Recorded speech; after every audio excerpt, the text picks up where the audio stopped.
Our final presentation today, Elise Vist, working with Amy Morrison in the Department of English Language and Literature, will speak on queer fans and intimate fandoms. Imagine that you're a young woman. You've had crushes on boys in your lifetime, but you're coming to terms with the fact that you've had crushes on girls too. Because of the culture you grew up in, you didn't necessarily see this right away, but you're starting to realize that you're bisexual. While you do this, you're watching Sherlock. And every time that someone insinuates that John Watson and Sherlock Holmes are in love, and John angrily reminds them that he is not gay, a little part of you says, so what? Online, you find other people with the same reaction. Just because someone is not gay doesn't mean they have to be straight.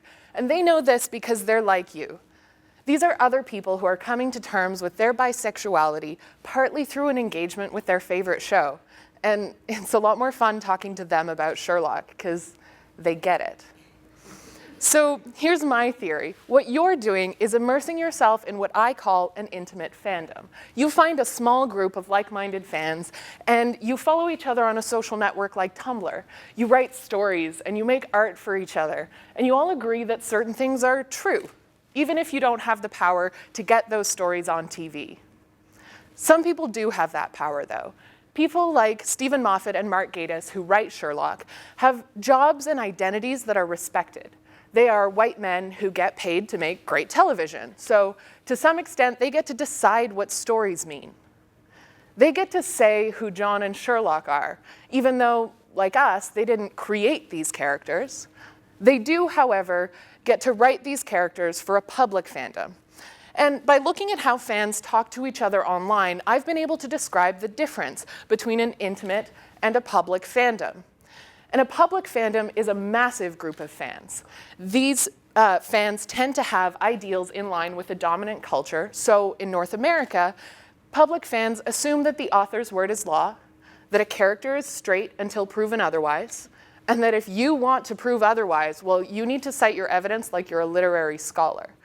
And since Moffat and Gatiss have decided that when John says he is not gay, what he means is that he's straight, that's the truth. But John still feels bisexual to you, to me. He feels straight to Moffat, but Moffat gets awards, and we get called delusional. So rather than spend our time in a public fandom that's constantly telling us that we're crazy for having these feelings, you and I go online and we find each other. And my job is to show that what queer fans do in intimate fandoms makes sense.